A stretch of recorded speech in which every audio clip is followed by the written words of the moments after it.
Alors là, je vous explique pour celles et ceux qui nous écoutent en podcast uniquement.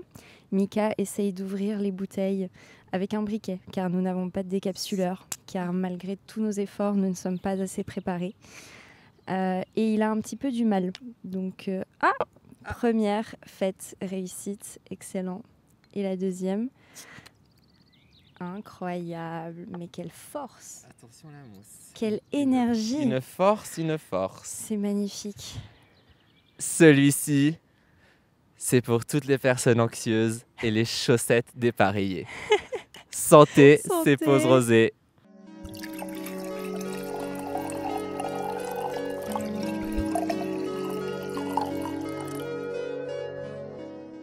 Incroyable. Miam, c'est délicieux. C'est pas mal, hein? Oui. Franchement. Salut tout le monde, bienvenue pour un nouvel épisode de Pause Rosée. Aujourd'hui, je suis pas tout seul, je suis un peu surex. Je suis avec mon amie, très chère amie Agatha. Salut Agatha. Coucou. Comment ça va ma petite star? Je suis trop contente, je suis hyper honorée d'être là. Bon, après, on va pas se mentir, vu comment je t'ai harcelée pour être là. Ça fait 2 ans qu'elle me court après. Ça fait 2 ça ans revient que quand? je lui ai dit. Il faut que je vienne, ça revient quand? C'est mon rêve. Je suis très bavarde, donc je suis très contente d'être là. C'est pour ça aussi qu'aujourd'hui, j'ai décidé de ramener comme première invitée, attention, comme première invitée Agatha, parce que ça fait des années qu'elle marcelle. Du coup, je me suis dit, obligé, je la ramène pour le premier épisode. Ouais, je suis hyper Et aujourd'hui, pardon, je t'ai coupé. Aujourd'hui, on boit pas du rosé. C'est vrai. Parce qu'en fait, mon invité a un petit problème. Et oui, donc en si fait... tu peux nous en dire un peu plus. Je romps la tradition du podcast dès l'épisode 2 de la nouvelle saison, parce que je suis intolérante au sulfite. C'est un conservateur qu'il y a dans le vin, le vinaigre, le champagne, etc. Et donc, en fait, si j'en bois, je vais très très mal, sachant qu'il y a différents niveaux d'intolérance. Il y a des gens, juste, ils ont les joues très rouges quand ils boivent du vin. Moi, j'ai l'impression que je vais décéder. Donc, c'est à éviter. Heureusement que tu t'en es souvenu, parce que j'ai rappel d'une fois où pour mon anniversaire... Attention, petite story time, on commence direct. Pour mon anniversaire, il y a quelques années, on avait fait un resto avec nos potes. Et ils se sont cotisés pour m'acheter une très belle bouteille de champagne. Une Veuve Clicquot, attention. Voilà, et du coup, je n'ai pas pu la boire. Donc, parce qu'on a tous oublié qu'elle était intolérante au sulfite. Sulfite, ouais. Sulfate, c'est autre chose. Et donc, je vous ai regardé la boire, mais c'était très mignon quand même. Et j'étais contente quand même parce que l'intention était là. Et c'était très chaud. De tout notre cœur. Et on s'était dit finalement, c'est comme si on avait acheté une bouteille à boire, tout simplement. C'est plus un cadeau. Mais bref, du coup, aujourd'hui, vu qu'on ne boit pas de vin, à cause de ce problème-là, on a choisi, j'ai laissé le choix à mon invité, Agatha, de qu'est-ce que tu veux boire à la place. Voilà. Et du coup, on est parti sur une crique. Et c'est ça. Les criques, c'est une bière belge avec des fruits. Il y a plusieurs types de fruits. Moi, je préfère celle aux fruits rouges. Donc, celle-ci, elle est à la cerise. Et c'est quelque chose que j'ai découvert pendant mon Erasmus, en fait, à Bruxelles. En fait, je connaissais pas du tout avant et je n'ai bu que ça pendant 1 an. Enfin, à côté d'autres boissons qui ne servent pas à s'alcooliser, mais en tant que boisson alcoolisée, c'était une vraie découverte. Et du coup, j'en bois pas souvent les criques, mais ça me fait trop plaisir à chaque fois parce que ça rappelle des souvenirs. Mais je me rappelle que la première fois que j'ai goûté ça, je connaissais pas du tout l'existence de ça. C'était à cause de toi, grâce à toi. C'est ma faute. Et je me rappelle que moi, je suis pas très fruits rouges, mais je trouve ça assez bon. Ouais. C'est méga sucré quand même, mais c'est ça. C'est un peu comme peut-être je vais dire un truc que les gens qui sont connaisseurs en bière vont trouver scandaleux, mais c'est un peu comme un Monaco, mais vachement plus intense. Ouais. Parce que le Monaco, c'est juste de la grenadine. Là, il y a quand même des fruits dans le processus de fabrication de la bière, donc c'est un peu plus intense. C'est un peu plus intense. Mais en fait, moi, j'aime bien les boissons sucrées, donc je pense que c'est ça le truc. Voilà. Donc, pour les gens qui ne connaissent pas Agatha, qui est Agatha, d'où vient Agatha, comment Agatha est rentrée dans ma vie, c'était une grande question à laquelle on va devoir répondre, parce qu'il s'avère que tout date du Covid, si je me souviens bien. Dernière partie du Covid. Fin de Covid. Et en gros, je sais pas comment on s'est retrouvés à une même soirée, parce qu'il y avait des soirées un peu clandestine. Bon, après, on était au printemps 2021. On faisait pas ça au milieu de la pandémie. Non, c'est vrai, 2020. il faut le dire. C'était vraiment en fin de... On avait déjà l'habitude de tout le Covid. C'était un peu en fin, on était là, bon, c'est bon, au bout d'un moment, on va quand même aller faire un peu la fête. Mais c'était des fêtes qui étaient très, très chill, tu vois.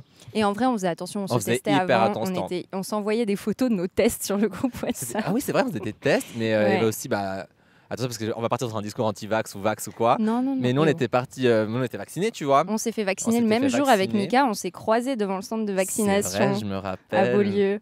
Ça, c'était incroyable. Big Brain Meets. Bref. Et du coup, on s'est retrouvés à une même soirée. Ouais. Et on a vibé, quoi. On a vibé. C'était une époque où, en tout cas, pour moi, et je pense que pour nous tous de cette époque, on était un peu déprimés après l'année de Covid qui avait été hyper dure. On était aux études et puis d'un coup, tu perds un peu tout ton environnement. Ouais. Les études ne se résument plus qu'à des cours en ligne et même pour moi qui adore les études, franchement, ça devenait pesant. Et ces soirées-là, c'était vraiment des occasions de retrouver des gens. Échappatoire un peu. Voilà. Aussi. Et puis surtout, en tout cas, moi, c'était mon cas et je sais que je ne suis pas la seule. On était très à l'aise entre nous. Oui, de ouf. Et ça faisait vraiment. Alors qu'on ne se connaissait pas forcément de ouf. On ne se connaissait pas depuis très longtemps. Ouais, mais ça qui était bien, parce qu'en fait, ça manquait un peu ce côté social, de rencontrer des gens et tout. Et en fait, on avait tellement. Enfin, c'était tellement aléatoire ces soirées, parce que genre. Chaque soirée, il y avait des gens nouveaux, tu vois. Ouais, et du coup, ça nous permettait en fait de rencontrer des gens par ce biais-là, Ce biais-là, c'est ça que je cherchais. C'était un gros groupe, mais il y avait, ça bougeait beaucoup d'une semaine à l'autre. Mais c'était vraiment un gros soulagement, en tout cas pour moi, dans ma vie à ce moment-là, d'avoir ces moments-là où je voyais du monde, où je ne me sentais pas jugée. Et où on faisait un petit peu n'importe quoi, on va pas se mentir. Mais on était beaucoup plus jeunes, c'était quand même il y a 4 ans. Oh là là, on était des petits bébés, c'était il y a 4 ans. Parle pour toi, moi j'étais pas encore moi j'étais déjà un grand garçon, mais je faisais quand même les bêtises.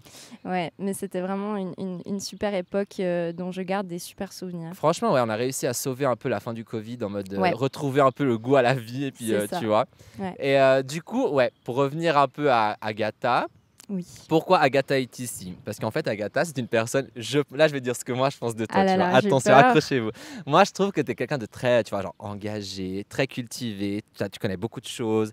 Tu fais des études, depuis que tu es né. Tu as lu je sais pas combien de livres dans ta vie. Tu as vu je sais pas combien de films. Tu écoutes je sais pas combien de chansons différentes, de styles totalement différents. Et du coup, c'est pour ça qu'en fait, je me suis dit, te ramener ici pour parler de déjà le parcours personnel. De je sais pas, de grandir, de commencer de s'introduire dans une société, de 3, là je suis en train d'énumérer des choses, la pop culture, je pense que c'est quelque chose qui nous lie pas mal, la pop culture, et juste évoluer dans notre société d'aujourd'hui, quoi, finalement. Ouais, et ça demande du courage, ça. Ça demande, c'est sûr. Du coup, attends, qu'est-ce que j'avais comme premier sujet, parce qu'on va aller dans l'ordre, j'ai pas envie de me perdre, c'est quand même... C'est bien fait ici. On a affaire à un professionnel, moi c'est assez organisé. Pour commencer, moi je vais parler en fait du parcours du coup personnel, vu que toi tu as fait énormément de choses dans ta vie. Ouais. C'est quelqu'un qui est carrément parti du pays pour continuer ses études et tout ça. Et du coup je voulais parler en fait de toute cette idée de grandir, de changer, de s'adapter, de rester soi-même, enfin tout ce truc-là. Et du coup je voulais savoir si toi, déjà je commence à avoir une question, tu vois, comme ça on va pouvoir débattre dessus. Est-ce que toi, tu trouves qu'il y a un moment clé dans ta vie qui est arrivé et là tu t'es dit ok, là maintenant tout de suite je me suis trouvé qui j'étais et là je sais qui je suis, est-ce qu'il y a eu ce moment clé dans ta vie où tu t'es dit ok, là c'est bon, je sais qui je suis ou je sais qui je veux être, et ta vie a pris un tout autre tournant ou le tournant qu'il fallait être pris, tu vois? Est-ce que c'était clair ma question? C'est tout à fait clair. C'est un moment, mais c'est un moment qui a pris un peu de temps. C'est pas arrivé en l'espace T'as peur des araignées? Une minute. Je te coupe parce que t'as une araignée sur les vaguement, cheveux. alors volontiers. Aïe, aïe, aïe. Je me contiens pour le podcast. Je ne vais pas hurler de la 5e Non, elle était minute. vraiment toute petite. Mais je pense que la période de mon Erasmus pendant le bachelor, vraiment, elle a été... elle a beaucoup contribué à me définir en tant que personne parce que c'était la première fois que je vivais seule. Mais parce que toi, les études, tu as fait quoi comme études pour que les gens ils sachent? Pardon. Donc j'ai fait un bachelor en sciences politiques à l'UNIL. Et puis ensuite, j'ai fait un master en études politiques à Paris. Et donc, en fait, moi, les études supérieures, je les ai vraiment attendues comme le but ultime. vraiment. Ça a toujours été une évidence qui peut s'expliquer d'ailleurs pour tout un tas de raisons, mais ça a toujours été une évidence que j'irais à l'université et j'attendais ça vraiment en mode ça va être la meilleure période de ma vie. Et déjà, quand j'étais au gymnase, je voulais faire des études à l'étranger. Mais mes parents étaient là, genre, t'es hyper jeune, calme-toi, tu vas aller à l'université de Lausanne comme tout le monde. Et c'est ce que j'ai fait. Pas comme tout le monde, parce que pas tout le monde qui arrive à l'université, quand même, il faut se le dire. Mais on a capté, c'était la généralité, voilà. Oui, très bien. Et puis, mais voilà, en tout cas, je voulais vraiment faire un échange, quelque chose. Et puis, quand je suis rentrée à l'université, c'était septembre 2019, et donc, au bout d'un semestre, Covid. Et ça m'a mis un gros coup parce que justement, j'attendais tellement les études en mode ça va être le moment où je vais rencontrer plein de gens intéressants, je vais m'engager dans des associations, je vais faire plein de trucs et tout. Et en fait, au bout d'un semestre, tout a été coupé. Donc, je m'étais fait vaguement des potes, mais le premier semestre, c'est compliqué parce qu'on est extrêmement nombreuses. Tu as du mal à vraiment rencontrer et connaître les gens en profondeur. Ouais. Il faut plus de temps. Et donc, direct après, tout ça s'est coupé. Et je l'ai assez mal vécu et vraiment j'étais là mais il faut que je vois autre chose. Et donc je me suis lancée dans les démarches Erasmus en mode ça va être l'occasion de voir autre chose que l'université de Lausanne, de rencontrer d'autres gens, de faire des cours totalement différents. J'étais assez peureuse, donc je suis quand même partie dans un pays francophone parce que je sais pas, ça fait que j'habitais justement chez mes parents au début des études et tout, et j'avais vraiment peur en fait de me retrouver seule au milieu d'une ville où je parle pas la langue. Ouais. Puis même, c'est un peu rassurant quand même. C'est ça. Et puis je suis une grande stressée des études et je me disais mais passer les examens dans une autre langue que le français, c'est mort. Oh mon Dieu. Donc j'ai choisi la Belgique. Et donc quand je suis arrivée en 3e année de bachelor et que j'ai commencé à Bruxelles, c'était la découverte de tout en même temps. De la vie seule, parce que j'ai choisi de vivre en studio, j'ai pas pris une coloc, de la vie dans une capitale quand même. Ça nous change de notre petite ville de Lausanne. Petit Lausanne. C'est ça, qui est bien rassurant parce qu'on le connaît depuis tellement longtemps. Ah, voilà. Oui. Et la découverte de en fait, une liberté totale, surtout que les premières années d'université, c'est quand même très cadré au niveau du choix des cours et tout. Et là, c'était vraiment, tu prends les cours que tu veux, dans les parcours que tu veux, tant que tu fais tes crédits. Donc, je me suis essayée à plein de choses. Et c'est vraiment là-dedans que j'ai compris peu à peu quels étaient vraiment mes intérêts, qu'est-ce que je voulais faire. Et puis à ce moment-là, je me suis aussi engagée dans une asso féministe à l'Université libre de Bruxelles et j'ai rencontré plein de gens qui sont encore mes amis aujourd'hui et je me suis hyper chanceuse pour ça. Et donc voilà, ça a été vraiment une période d'apprentissage de tout, de la vie seule, des études seules, de vraiment identifier ce que je veux faire et pourquoi je veux le faire, de quel est mon rythme de vie en fait quand je suis toute seule avec moi-même, que je peux aller au cinéma à 22h15 et que c'est mes séances préférées. Oh. Et ça a été vraiment une période qui, je pense, a contribué à me définir, même dans des trucs tout bêtes, genre ma façon de m'habiller ou, je sais pas, ma façon de faire les courses. Ouais. J'ai vraiment compris qui j'étais cette année-là, quoi. Et du coup, t'en tires grand, quoi, dans tout ça. Parce que forcément, c'était aussi la période de choisir ce qu'on fait après le bachelor. Justement. Et là, pour moi, c'était évident que je voulais pas rentrer. Parce que j'aimais trop les grandes villes, j'aimais trop la vie seule.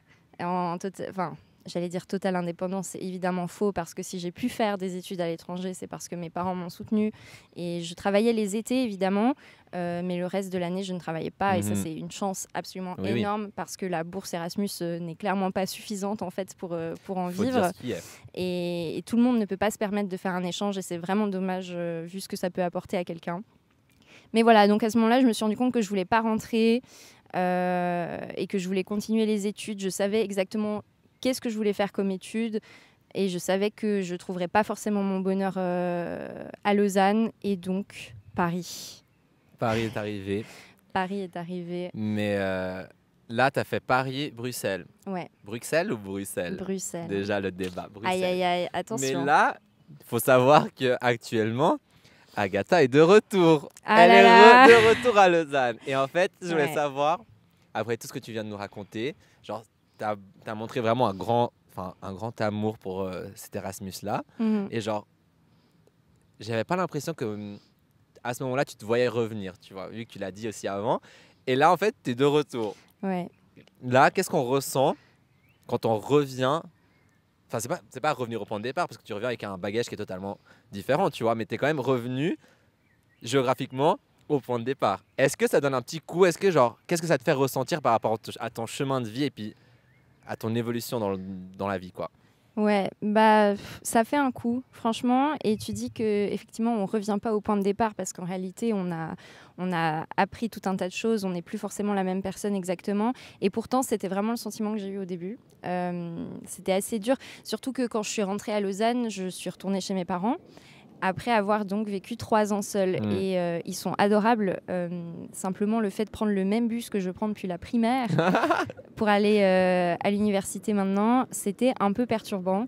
Et globalement, c'est aussi forcément... Donc ensuite, j'ai vécu 2 ans à Paris. Et Paris, c'est vraiment une très grande ville. Donc les gens, tu peux les croiser une fois, tu les recroiseras plus jamais. Jamais de ta vie. Il y a des gens que tu connais à Paris, ça n'arrive jamais de les croiser par hasard, ou alors il faut vraiment vivre moi, j'ai croisé une pote à moi à Paris. Genre vraiment, j'étais 3 jours à Paris et j'ai croisé une meuf qui était dans ma classe à l'école. Mais maintenant que tu le dis, en fait, j'ai croisé un type qui était dans ma classe en primaire. Mais moi, franchement, quand je l'ai croisé, j'étais là, mais c'est pas possible. Ouais, c'est très genre, rare. J'étais vraiment hyper étonné de croiser quelqu'un que je connaissais dans une ville énorme comme ça et par hasard. C'est pas dans un quartier genre popu, tu vois. Ouais. Dans une petite ruelle, dans un petit quartier nul comme ça, j'étais là. Vous ici, madame? Non, ça c'est fou. Mais en vrai, c'est très rare quand même. Et je trouve, il y a des gens qui aiment pas du tout ça, cet effet très grande ville où t'es un peu un inconnu, une inconnue au milieu de la foule. Mais moi aussi, j'adore ça. Ça crée une liberté qui est folle. Ah ouais, de ouf. Et là, quand je suis rentrée, maintenant, je m'y suis réhabituée. Mais après les premières semaines, je croisais constamment des gens. Mon prof de dessin au collège, telle personne qui était dans ma classe, tel ami d'enfance, etc. Et au début, c'était très perturbant parce que j'avais l'impression d'une certaine manière d'être moins libre.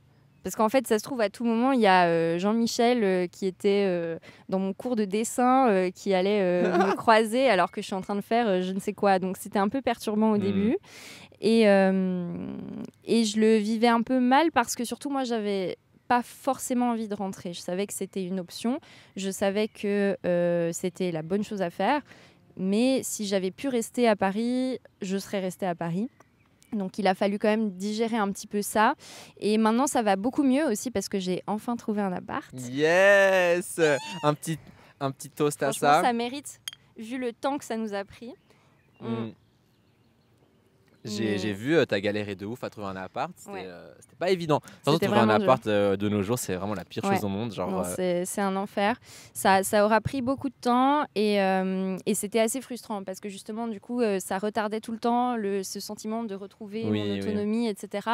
Alors qu'en plus, maintenant, j'ai un salaire. Donc, pour une fois, je suis vraiment full autonome, ce qui est un sentiment assez génial. Mais voilà, c'était un peu frustrant, cette recherche d'appartement. Et je ne sais plus exactement pourquoi je disais ça, mais tout ça pour dire que maintenant ça va mieux. Je suis contente d'être là. Le gros bénéfice d'être de retour à Lausanne, c'est 100% retrouver ses potes. Ses amis, c'est vrai. Parce que du coup, ces 3 dernières années, on se voyait toujours en coup de vent. En coup de vent, je prévenais toujours quand je rentrais en mode je suis là 4 jours, trouvons un moment s'il vous plaît. Faut trouver un créneau parce qu'il faut aller la voir. C'est très... et le truc qu'il faut savoir aussi, c'est que si par tout hasard du monde, on n'avait pas l'occasion de se voir, elle le prenait super mal. C'était un scandale. Elle le vivait super mal. Je le vivais super mal, en mode vous n'avez aucun intérêt pour ma personne. Très bien. Elle remettait en question toute l'amitié. Vous m'avez oublié, quoi. Donc, c'était vraiment quelque chose. Et là, le fait d'être de nouveau là, qu'on peut se capter. Bon, c'est vrai que ces derniers temps, on ne s'est pas énormément vu parce qu'on est des gens très busy. On a un calendrier qui est assez chargé. Mais en vrai, je veux dire, on peut se voir à n'importe quel moment. Sûr. Et il y a plus ce rush un peu de ces périodes-là quand je rentrais. Et ça, c'est vraiment un bonheur. Un soulagement aussi. Et en vrai, Lausanne est quand même une très belle ville. Oui, franchement, oui. Mais je pense que c'est parce que tu as eu cette coupure aussi d'être parti un moment. Du coup, tu reviens, tu redécouvres un peu la ville. Elle est toujours pareille, tu vois, elle n'a pas changé. Mais il y a quand même ce truc en mode, tu as une petite pause, tu vois. Alors elle n'a pas changé. Il y a quand même énormément de nouveaux coffee shops. C'est incroyable ce qui se passe. La gentrification est insane. Ah oui, alors, ça s'arrête jamais. Hein. Il y a des matchas à tous les coins de rue, n'hésitez pas. Mais justement, en parlant de matcha, il faut que je goûte un matcha. J'ai toujours mangé des trucs au matcha, tu vois. Je trouve ça immonde. Et là, j'ai jamais bu. Sérieux ? J'ai jamais bu un matcha de ma vie. Mais pourquoi ? Après, à Lausanne, no shade, mais il faut quand même bien choisir parce qu'il y a des endroits où c'est un peu flippant. Je te demanderais des... Mais j'en fais, moi. À la maison, en mode matcha girly. Il faut m'inviter à boire du matcha. Parce qu'en fait, j'ai bien envie de devenir ce matcha boy, tu vois. Ah ouais. Parce que tout le monde était en mode genre café. Et d'un coup, ça a switché. Tout le monde était en mode matcha. Et en fait, j'ai l'impression que j'ai pas coulé dans la vague du matcha. Mais maintenant, il y a un nouveau truc. Donc, si tu veux être avant-gardiste, c'est un autre truc. C'est violet. Ouais, mais je sais plus ce que c'est. Une racine, genre. Oui, c'est ça. Comme ça. Quelque chose. Ouais, ça aussi, j'ai envie de goûter. Mais ça, il y a à Lausanne déjà. Ah ouais. J'ai vu un TikTok là-dessus aussi, dans un truc qui était spécialisé dans le matcha. C'était des gens qui sont vraiment spécialisés dans le matcha qui faisaient ça. C'est pas ça? Non, celui que j'avais vu, c'était genre à Saint-Laurent. Il y a une boutique. Ah, mais non, peut-être je confonds avec un truc au Açaï. Ah oui, je confonds, c'est l'Açaï, ça. Ouais. Mince. Mais je crois, il y a des endroits maintenant ils font. Mais je sais pas pourquoi, moi ça m'attire pas trop. Moi, ça m'attire plus que le matcha. Parce que moi, je crois que c'est la couleur verte aussi. Genre. Et puis, le truc, c'est que quand j'ai mangé genre des mochis par exemple au matcha, j'étais là, mais c'est pas possible. Je mange une brindille d'herbe, genre. Non, mais n'importe quoi. Mais c'est vraiment le goût d'herbe en fait. Je sais pas. Après, moi, je suis une très grande buveuse de thé depuis ma naissance. Je déteste le thé. Voilà. En fait, le concept de boire de l'eau chaude, ça me. Elle est aromatisée. Oui, mais même, c'est de l'eau chaude, tu vois. Non, je sais pas. Moi, je suis. Mais après, vraiment, genre, j'ai bu du thé depuis depuis que j'étais bébé, donc. Maintenant, vraiment, si je bois pas de thé le matin, je me sens pas bien. T'es pas très café, du coup, t'es team thé. Non, je suis pas du tout café. Je trouve que ça a un goût terrifiant. J'adore le café. Quelle idée. Pourquoi je jure que par le café. Tu sais, avant, j'aimais pas le café, hein, mais c'est comme ça que je me dis aussi pour le matcha. Je me dis, au début, t'aimes pas. T'aimais bien le matcha au début, la première fois que t'as goûté? Oui, mais parce que mon thé préféré, c'est le thé vert, donc j'ai toujours bu du thé vert. Ça avait un peu des notes. Ok, très bien. Mais oui, ça a une certaine amertume et tout, donc il faut. Mais le café aussi. Et on est en train de faire le débat thé au café là, très sérieusement. Oui, drôle. Non, mais oui, mais il faut parler de ce qui est dans la pop culture. Alors, vous mettez l'eau avant ou après votre dentifrice sur la brosse à dents? Dites-nous en commentaire. Bah, avant et après, et toi? Avant et après. Voilà, quand même. Oh non, c'est horrible, on est vraiment en train de parler de ça. Mais pour revenir, moi j'ai une vraie question par contre sur Paris. Ah oui, Paris. Parce que quand il faut sachez, comme dit notre grande Amélie Netten, que quand moi j'ai su que je partais à Paris pour le master, c'était une période où toi aussi tu envisageais de partir à Paris. Alors moi, faut savoir. C'était il y a 3 ans. Hein. Voilà. Qu'est-ce qui s'est passé? Bah en fait, j'en ai parlé pendant l'épisode 1. Oui. Et je pense que c'est ce truc où genre l'incertitude et le truc de pas être indépendant à 100% et genre avoir cette stabilité financière, tu vois, ça m'angoissait trop. Ouais. Ok, tu vois, tu as des économies de côté, tout ça, machin, mais partir un peu en se lançant dans le vide sans vraiment savoir quoi faire, l'idée m'excitait un peu, tu vois. Mais la pratique, mise en place du truc, j'étais là, ça me donnait de l'anxiété. Du coup, j'ai un peu abandonné l'idée, mais ça ne serait tardé, tu vois, parce que maintenant j'ai d'autres idées qui me sont venues à l'esprit, comme aller à Lisbonne, tu vois. Parce que Paris, j'adore la grande ville, tout ça, il se passe plein de choses. En fait, c'est ça qui me stimule, c'est genre, il se passe plein de choses et tout. Et je me dis, l'influence là-bas, beaucoup plus, il y a beaucoup plus, tu vois. C'est sûr. Alors qu'ici, vas-y, il y a 3 événements à Manor, je vais de nouveau cracher sur l'influence. Il recommence. Vraiment, c'est le sujet numéro 1 de son podcast, en fait. Non, j'arrête. Non, ok, j'arrête. Bon, en gros, il y a moins d'opportunités. Il y a moins d'opportunités et tout. Mais en fait, je pense que j'y suis juste pas allé parce que je me sens pas encore vraiment prêt à 100%. Et qu'on le veuille ou non, moi, je suis grave un rageux, tu vois. Je crache de ouf sur Lausanne et tout, il se passe rien. Mais au final, genre, je suis grave attaché à la ville, tu vois. J'ai l'impression, oui. J'ai un énorme amour pour la ville de Lausanne. C'est assez étonnant parce que je crache dessus tous les 4 matins. C'est vrai. Mais il faut se dire que j'adore. En fait, il y a tout. Il y a ma famille, il y a mes amis, il y a quoi d'autre? Pas grand-chose finalement, mais plein de choses qui font que je repousse un peu ce truc. Mais je sais qu'il faut que je le fasse pour moi et pour essayer de trouver une meilleure version de moi-même. Du coup... Voilà. Parce que c'est ça que je voulais te demander avant par rapport à ce truc de... Moi, je pense qu'on a plusieurs versions de nous-mêmes, tu vois, au fil du temps, enfin, tout au long de notre vie, tu vois. Et je me demandais, toi, est-ce que tu trouves... Là, c'est la dernière fois qu'on revient sur le sujet, parce qu'on a assez parlé de ça, mais est-ce que tu penses que... Il y en a marre. Non, il y en a pas marre. Non, mais genre, il y en a d'autres choses à dire. Oui. Mais est-ce que tu penses que toi, la version de toi, c'était une version différente, parce que Agatha, voilà... Agatha in Paris, Agatha in Bruxelles, Agatha in Lausanne. Est-ce que tu penses que ces 3 versions d'Agatha étaient des versions différentes ou il y avait quand même l'Agatha originale qui était un peu partout? Je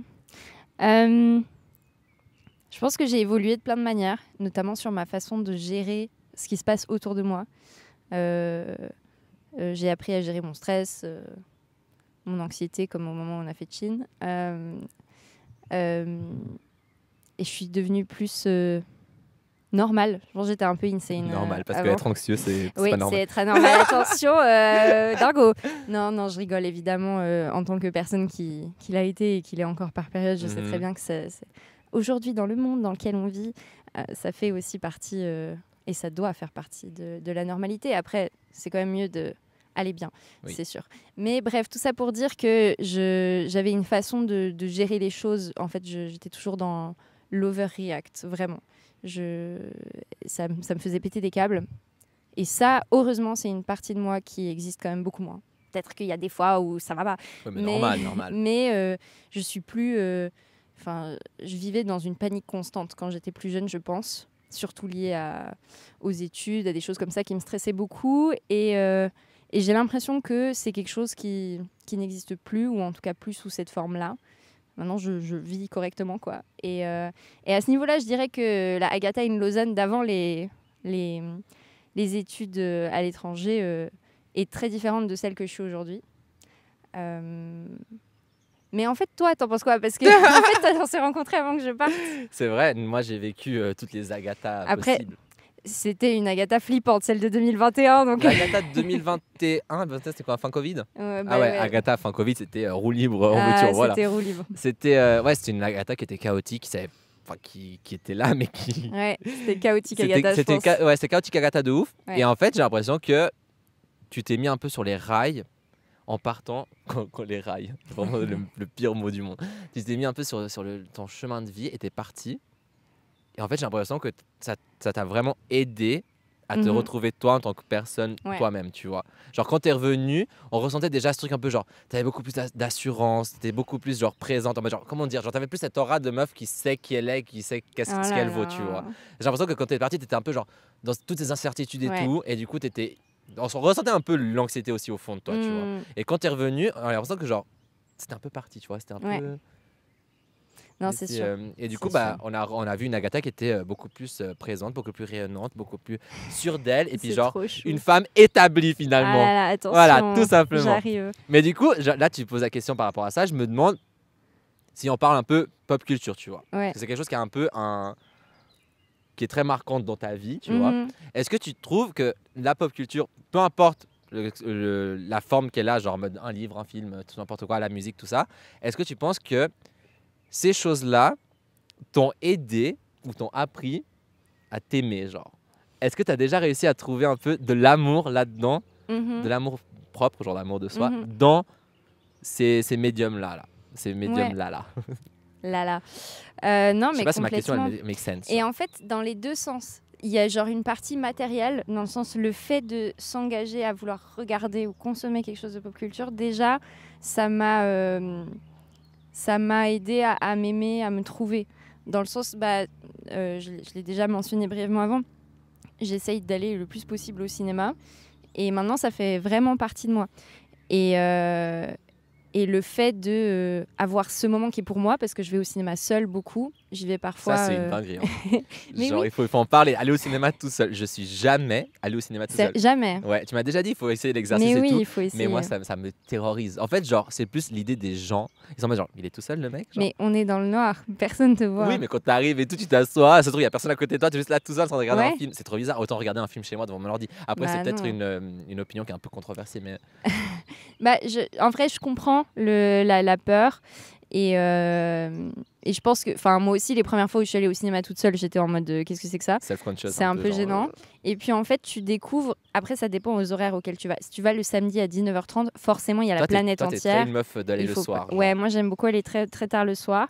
D'ailleurs, je suis un peu triste parce qu'ici, il y a moins de films programmés le soir tard qu'à Paris. Mais en gros. Quand tu vas à des horaires bizarres ou genre le mardi à 14h ou des trucs comme ça, en fait, il y a que des gens seuls. Oui. Et oui. À 14h, des gens seuls? En même temps, qui a des potes qui sont tous dispo le mardi à 14h? Enfin, c'est vrai que je vais pas trop au cinéma à 14h, je pense plus le soir aussi. Mais et du coup, en fait, tu vois pas mal de gens seuls, des étudiants, des retraités, surtout des retraités. Et en fait, du coup, tout le monde est là tout seul. Et donc, tout le monde s'en fiche parce que tout le monde est venu juste pour voir le film. Et on calcule pas trop les gens. Mais est-ce que le truc d'aller tout seul, c'est plus quelque chose qui se fait dans les cinémas genre indépendants, genre en mode la Cinémathèque par exemple? Ou est-ce que c'est si tu vas au Pathé regarder un film genre hyper hype en ce moment, c'est genre Tu vas tout seul. Ah, moi, je vais au pâté regarder un film hyper hype. Tu vas toute seule regarder Barbie, genre. Ouais. Mais non. Bah, bon, là, j'ai pas vu Barbie toute seule en l'occurrence, mais oui, je vais voir. J'ai été voir des Marvel toute seule. Ah ouais, ouais. Mais c'est drôle ça. Est-ce que vous allez voir des trucs, des films tout seul, vous? Franchement, dites-moi en commentaire. Il faut essayer. Ça fait du bien parce qu'au bout d'un moment, justement, tu développes ce truc de genre me time. Genre, c'est juste un moment pour moi et j'y vais toute seule et je rentre toute seule et donc je suis juste dans ma bulle et je profite de l'instant. Moi, j'essaie d'aller au cinéma à pied. Ça fait partie de la routine. La routine. Ah, mais justement, et routine. En plus, on en parlera peut-être, mais c'est vraiment un petit moment où je fais une coupure, où je pense que à moi et au cinéma et aux films que je vais voir. Et donc, du coup, pour revenir raccrocher les wagons, on continue sur la métaphore du train aujourd'hui. La métaphore du train, ouais. CFF, sponsorisez-nous. N'hésitez pas. Moi, je suis très intéressée par des billets TGV Lyria pour Paris. Hein. Je dis ça comme ça. Moi, je veux bien un AG annuel, s'il vous plaît. Oui, après, je ne serais pas contre non plus, forcément. Mais du coup, oui, c'est-à-dire que apprécier des éléments de pop culture a contribué à me développer en tant que personne dans qu'est-ce que j'aime faire, qu'est-ce que j'aime pas faire, comment je vis avec moi-même. Et puis après, au niveau vraiment des fictions et autres, je pense que on a tous eu un peu des personnages. Bah tiens, en plus, j'ai regardé Hunger Games ce week-end pour la deuxième fois, mais genre juste le 1. J'ai vu aucun des autres. Iconique le 1, c'est le meilleur. Ouais. Bah la première partie est très mal filmée, si je peux me permettre, mais c'est pas grave. Qui suis-je pour juger? Non, mais en vrai, c'était très fun. Et je regardais le film et je me disais, mais vraiment, ça, c'est typiquement le genre de perso auquel, genre, toutes les filles, et plus que ça d'ailleurs, ont voulu s'identifier au même âge parce qu'elle est hyper badass et elle tire des flèches. Et en même temps, elle est quand même gentille, genre, elle cherche pas à tuer les gens pour rien. Et je sais pas s'il y a beaucoup de personnages. Alors, si on remonte à très loin, la petite sirène, clairement, a été... je sais pas pourquoi, j'ai vraiment fait une obsession sur elle. Ah ouais? Ouais, je voulais trop avoir les cheveux rouges. C'est peut-être en partie une des raisons pour lesquelles j'ai eu les cheveux rouges pendant genre 4 ans. L'influence de Disney. Ouais, non, voilà. Et des personnages comme ça, j'étais très princesse Disney, j'avoue. Mais si tu devais choisir un personnage fictif qui te représenterait le plus, tu choisirais qui? Oh là là. Toute fiction confondue. Tout média confondu, c'est terrible. Peut-être qui me représenterait le plus ever, je sais pas. Mais un personnage qui m'a énormément touchée et qui m'a... Ouais, et c'était aussi une époque particulière. Attention, je vais me mettre à parler de Twin Peaks. Trigger warning Twin Peaks. Je suis insupportable quand il s'agit de David Lynch. C'est Audrey Horne dans Twin Peaks, qui est une adolescente du lycée d'où vient la fille qui décède au début de la série et qui est très attention seeking, qui a besoin... Elle est très belle, plus que moi, clairement. Arrête. Non, mais surtout à cet âge-là, mon Dieu, je faisais peur. Mais elle attire beaucoup les regards et elle en joue beaucoup. Et en fait, au fond d'elle, il y a quand même un mal-être et une sorte de détresse et je trouve que c'est aussi je trouve que David Lynch écrit des très bons personnages féminins et je me suis beaucoup retrouvée je veux pas spoiler même si c'est sorti il y a 30 ans, mais à un moment donné dans la saison 2 elle pleure et t'as pleuré avec ce qu'elle dit et puis ce qu'elle dit vraiment m'a énormément touchée dans ce truc de genre j'ai l'air tellement cool et en fait moi aussi je suis pleine de peur et tout et moi j'avais pas l'air aussi cool mais j'espérais en avoir l'air mais j'étais très touchée de voir ce truc de en fait personne n'est à l'aise à cet âge-là dans sa peau et c'est ok, même les meufs qui sont trop belles, qui sont incroyables et tout et qui ont l'air hyper à l'aise, bah elles le sont pas et ça c'était quelque chose qui m'a beaucoup touchée à ce moment-là. Parce qu'on n'en parlait pas forcément plus que c'est ça. C'est dur d'en parler. Franchement, au collège, encore plus. Mais même au gymnase, c'est dur de dire, en fait, je me sens comme une loseuse, je sais pas comment je veux m'habiller, je sais pas à quoi je veux ressembler. Mais j'ai l'impression que la génération d'aujourd'hui, elle est plus ouverte par rapport à ça, tu vois. Ouais, et en même... Alors, j'ai l'impression qu'il y a effectivement, en tout cas, un sentiment plus à l'aise de parler de choses un peu gênantes ou un peu cringe qu'on peut ressentir. Par contre... typiquement sur la mode, j'ai l'impression que c'est même pire. Parce que tout le monde commande en ligne. Enfin, nous, quand on était ados, bon, il y avait Zalando, quoi, mais on commandait pas masse sur Shein ou des trucs comme ça. Et donc, il y avait quand même moins de pression, j'ai l'impression, en tout cas de mon point de vue, sur être tout le temps dans l'esthétique du moment. toujours suivre le truc qui était hype en ce moment-là. Voilà. Mais ouais, je sais plus ce que je voulais dire. Mais toi, tu sentais cette pression D'être beau, genre. Ouais, bah, on ressentait tous la pression d'être beau en fait. Mais toi, t'étais déjà beau. D'être in, genre. Ouais. Bah moi, je ressentais un peu parce que j'étais un peu le no one, tu vois. Et moi, j'étais vraiment chum à part ça quand j'étais jeune. Faut dire ce qui est. J'étais vraiment genre un gros schlag. Je portais des trainings feel free.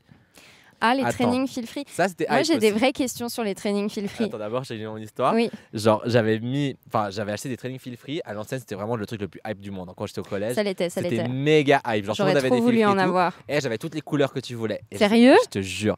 J'avais tout avec l'étoile de côté, de toutes les couleurs et tout. Mais laisse tomber. J'étais tellement un crasseux. Mon préféré, c'était le bleu. J'allais tous les jours à l'école du lundi au vendredi avec le même training bleu. Et je vous jure, je suis un énorme crasseux. Et j'ai un peu honte de vous dire ça, mais c'est un fait, c'est réel, je le faisais. Mais bref, question sur le feel free. Oui. Est-ce que ça existait en dehors de Lausanne, genre? Mais justement, j'ai pas l'impression. Mais je crois que j'ai parlé avec je sais plus avec qui j'ai parlé de ça.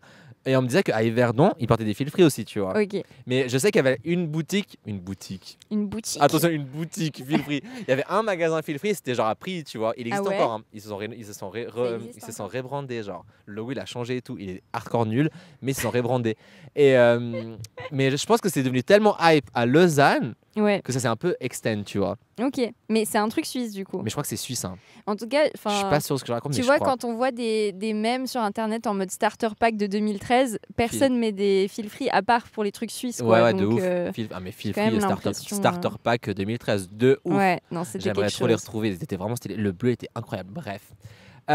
Si tu devais mettre une playlist de ta vie et tu mets que 3 sons dedans, tu mettrais quoi comme musique? Oh là là.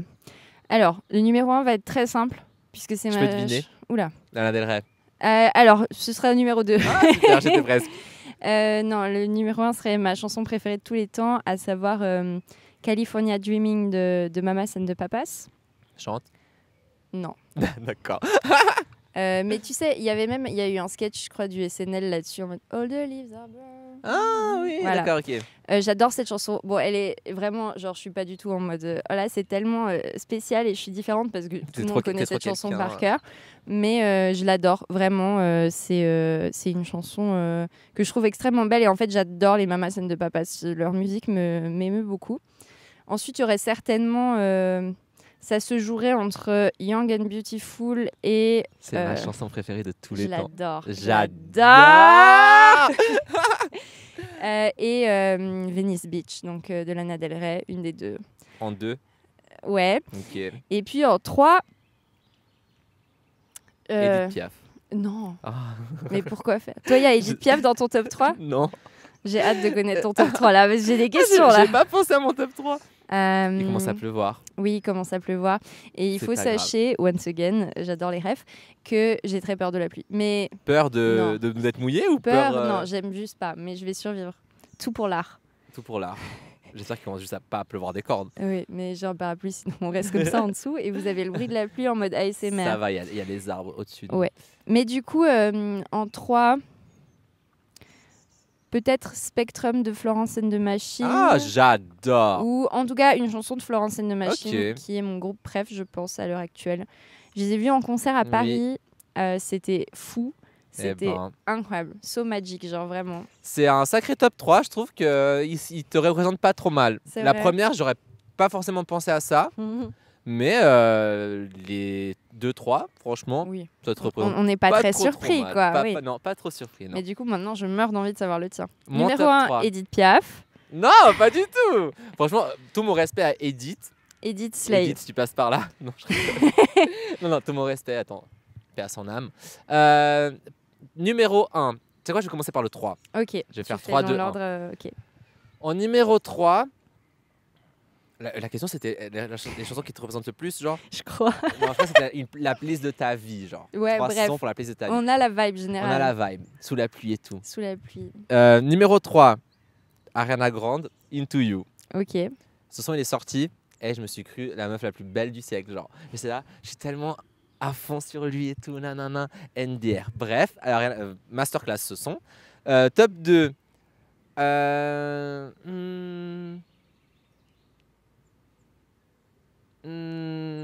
Ah, je sais pas, j'hésite. Entre quoi et quoi?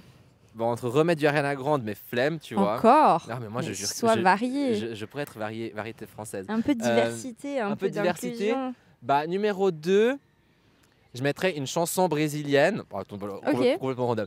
Une chanson qui m'a beaucoup fait pleurer. Genre, j'ai pas vraiment pleuré des larmes, tu vois. J'étais genre vraiment triste de pleurer de l'intérieur. D'accord. Elle s'appelle É isso aí, quando a gente achou que ia ser. Voilà, c'est mon 2. Et mon 1, bien évidemment, on a le même top, genre Lana Del Rey, Young and Beautiful. Ah là là, mais cette chanson... Franchement, elle fait quelque chose. Il y a une émotion dedans, il y a une... c'est vraiment... En plus, elle a été faite pour le film The Great Gatsby de Baz Luhrmann, qui est un de mes films préférés.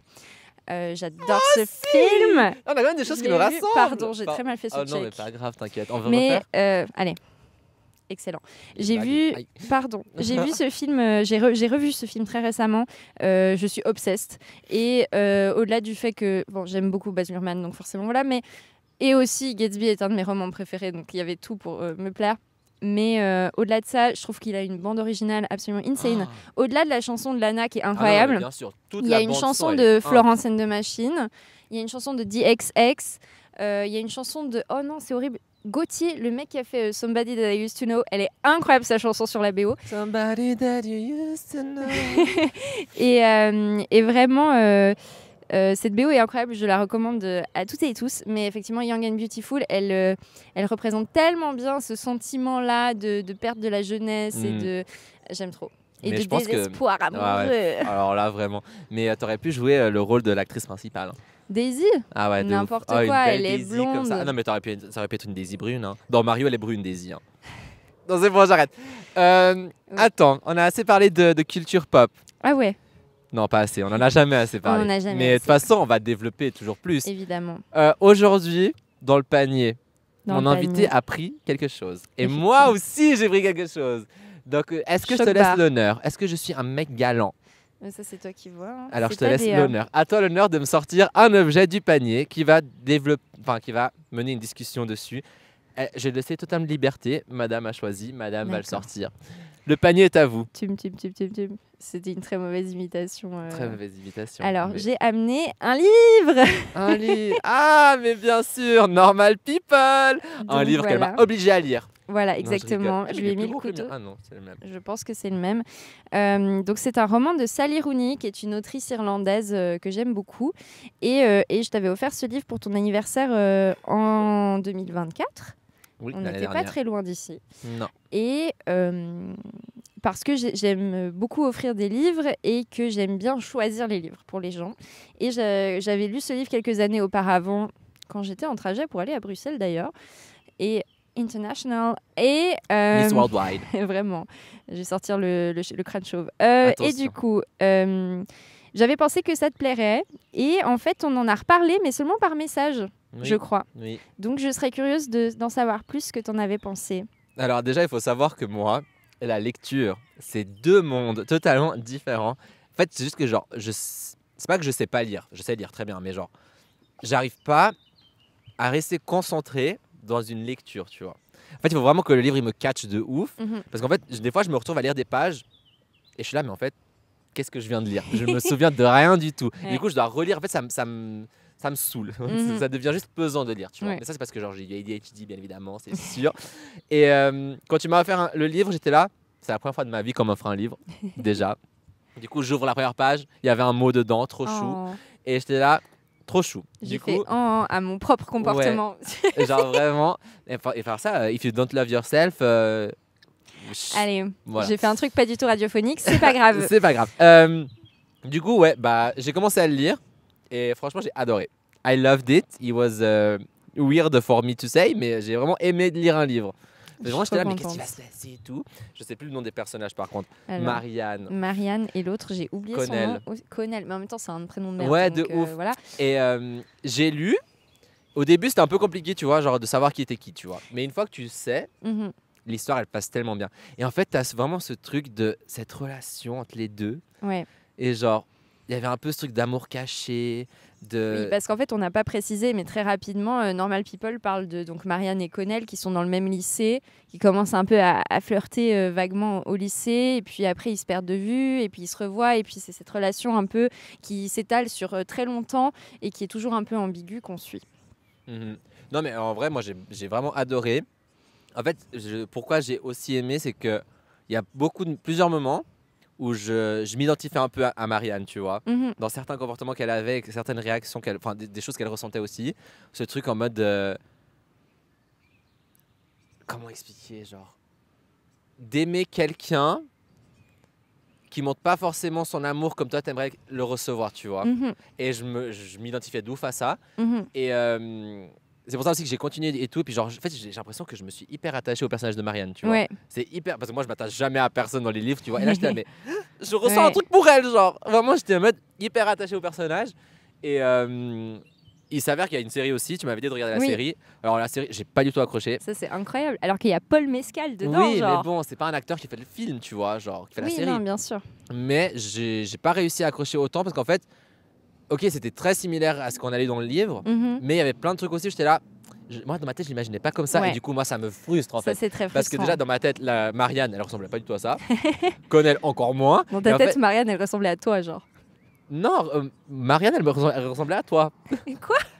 Oula! Wow! Oh, attention! Wow! Non, j'avais ni. Là, je sais même plus à quoi elle ressemble parce que maintenant, tu vois, du coup, ouais, que j'ai vu la série, oui. j'ai l'impression d'avoir oublié ma Marianne à moi. Ça, c'est le pire sentiment. Horrible. C'est insupportable. Ouais. Faut que j'aille l'enterrer. Fait chier, putain. Non, mais du coup, c'était pour ça aussi que j'ai pas réussi à accrocher à la série parce que ouais, je comprends. Ça correspondait pas à mon imagination, tu vois. Et j'avais envie de garder aussi un peu le mystère et la façon dont tu as perçu les choses. Mon histoire dans ma tête, comment je l'ai faite, tu vois. Ouais. C'est souvent un gros dilemme. Mes bouquins préférés avec Gatsby, dont j'ai déjà parlé, c'est une série de livres napolitains, enfin italiens, qui s'appelle L'Amie prodigieuse. Et il y a une série qui a été adaptée de ces 4 romans.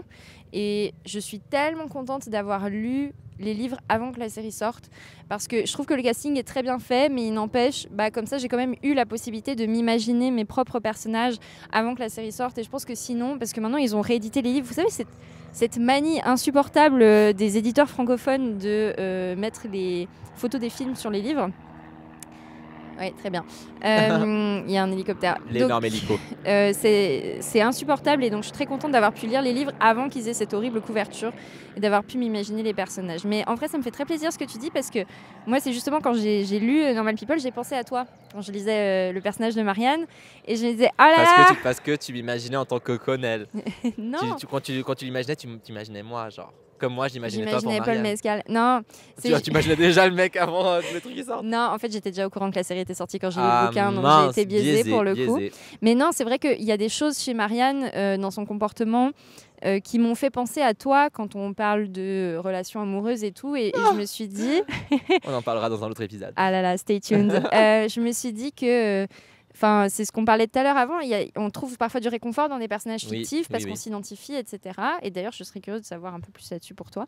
Mais du coup, je me suis dit que ça pourrait être chouette pour toi de le lire. Franchement, et je suis contente j'ai que ça trouvé t'ait plu. ça en tant que cadeau. J'ai trouvé ça un super cadeau. Parce que c'est pas ce que je reçois tout le temps. Déjà, c'est la première fois que je recevais un livre. Et en fait, je trouve que c'est très personnel un livre, tu vois. Et genre, en plus, si tu me dis que tu l'as choisi en pensant à moi et tout, genre, je trouve que c'est vraiment un cadeau hyper personnel. Et moi, ce qui me touche le plus, c'est les cadeaux personnels, tu vois. Donc, merci beaucoup, ma petite puce. Et puis, elle m'a offert un deuxième livre aussi. C'est vrai. Que je l'ai toujours pas lu. Parce qu'en fait, comme il l'a lu assez vite, en vrai, je me suis dit, purée, Étonnant, il faut l'encourager sur sa vibe de lecture. Surtout que par le passé, j'avais été une horrible personne, parce qu'une fois, tu avais lu un livre et tu étais hyper fière. Et tu m'as dit, ouais, j'ai lu un livre et tout et tout. Et après, moi, j'ai shade le livre devant toi. C'était quoi déjà? C'était Le Chant d'Achille, que j'ai pas aimé. J'ai adoré ce livre. Et après, je suis rentrée chez moi et je me suis dit, mais la meuf est horrible. Genre, son pote lit un livre, il est trop fier. Et elle fait, c'est un livre de merde. Donc, je te jure, c'est la première fois que j'avais acheté un livre moi-même, genre. Et du coup, je me suis dit, on va encourager l'élan de lecture. C'est important de lire. C'est important, c'est difficile. J'ai trouvé, c'est difficile de lire, mais j'ai trouvé beaucoup. Enfin, mon expérience de lecteur est très pauvre, mais dans les peu de livres que j'ai lus, j'ai quand même trouvé que ça m'apportait énormément de choses. Tu vois, typiquement, le vocabulaire, il y a plein de mots que je connaissais pas. Et le fait de lire dans un contexte, dans une phrase, Je peux t'imaginer ce que ça veut dire et des fois j'allais chercher le mot, tu vois. Et du coup en fait, ça enrichit mon vocabulaire, que tu le veuilles ou non. Ouais, Lire des livres, ça enrichit ton vocabulaire. Et aussi plein de choses, genre. Et en vrai, suivant les livres que tu lis, parfois c'est des trucs effectivement. Là, les livres de Sally Rooney que je vous recommande tous d'ailleurs, ils sont vraiment super, mais ils sont assez contemplatifs. Enfin, on n'est pas sur le top de l'action, quoi. Il se passe pas des dingueries en mode des voitures qui font des cabrioles ou que sais-je. Mais suivant les livres que tu lis, c'est un divertissement de malade, genre. J'imagine. Donc, mais je suis tout à fait d'accord. Moi, j'ai un rapport assez toxique avec la littérature en vrai, et je sais vraiment à quel point c'est difficile de lire régulièrement et de façon constante. J'essaye. Là, j'ai découvert un truc, mais attention. Je vais en parler alors que c'est pas encore totalement appliqué dans mon quotidien parce qu'il y a des semaines où j'arrive juste pas. Mais lire le matin, en mode avant de se lever du lit. Genre, tu te réveilles et tu lis 20 minutes. Je sais, ça a l'air fou. Parce qu'en plus, tu dois te lever plus tôt, suivant comment. Si tu as un horaire auquel tu dois partir de chez toi, quoi. Mais tu vas instaurer ça dans ta routine. Alors, je l'ai fait quelques semaines et après, j'ai plus tenu parce que j'avais plein d'autres impératifs et j'arrivais juste pas à me lever une demi-heure plus tôt. Ouais, pour lire. Mais vraiment, quand je le faisais, c'était un bonheur. Genre, je sais pas comment expliquer, mais parce que tu sais, le matin, ça dépend quel type de personne t'es quand tu te réveilles. Est-ce que tu te réveilles en mode comme ça d'un coup et t'as les yeux grands ouverts et c'est horrible, ou est-ce que t'as du mal à te réveiller? Non, moi je suis le roi du snooze. Hein. Ouais, voilà. Moi du coup, me réveille, je suis là. Pour ça, en fait, c'est hyper efficace.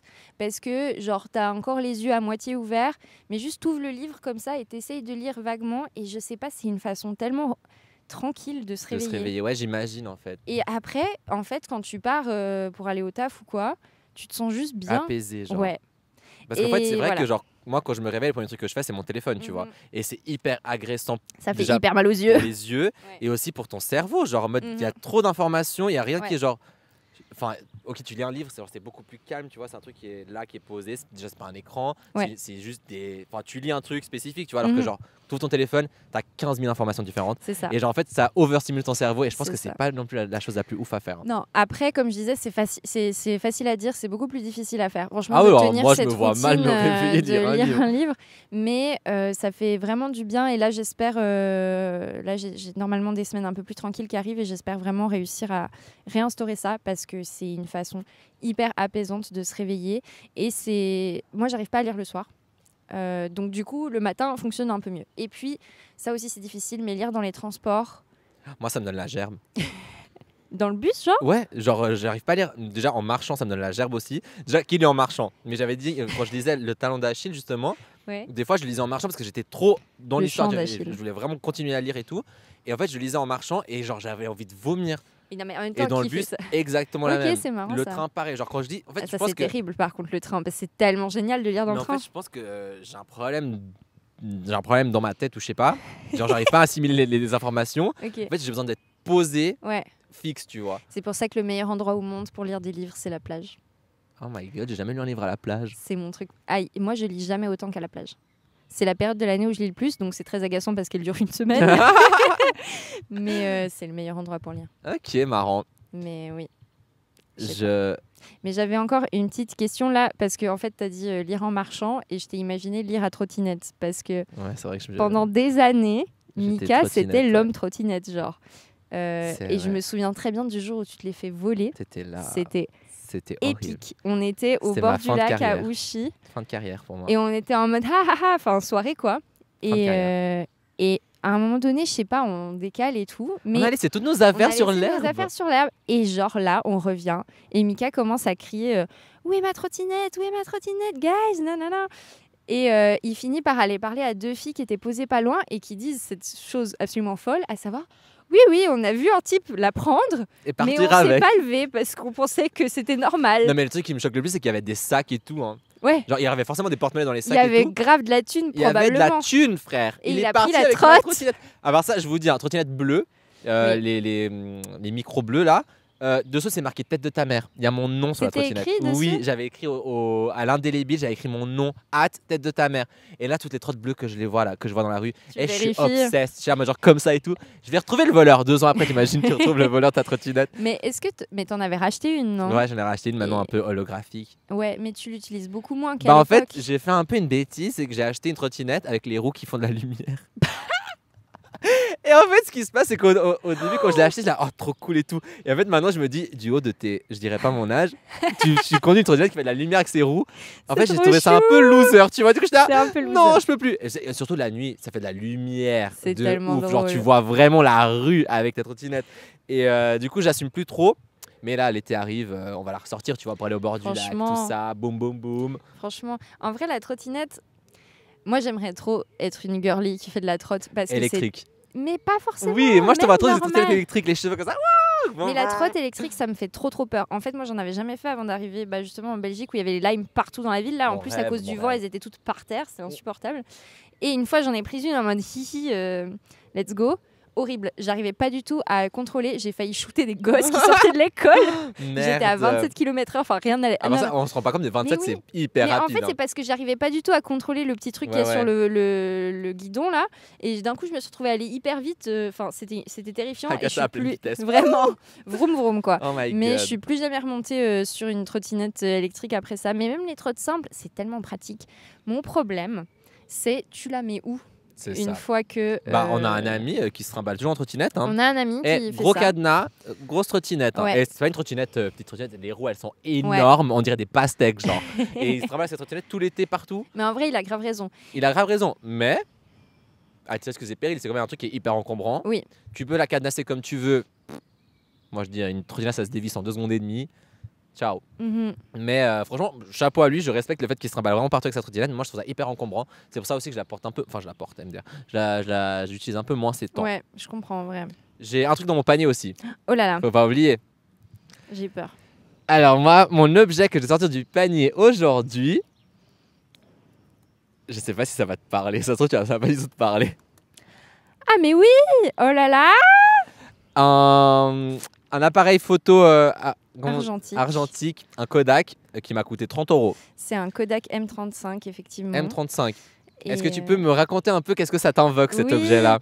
Alors, comme je suis exactement comme toutes les autres filles, j'ai voulu faire de l'argentique en même temps que tout le monde, donc autour de 2020, je crois, 2019-2020. Et ma meilleure amie m'a offert un Kodak. Ma meilleure amie. Je serai là. M'a offert un Kodak M35, comme celui-ci, mais rose. Que j'ai utilisé pendant absolument des années. Attends, t'as dit j'ai utilisé? Je vais y venir.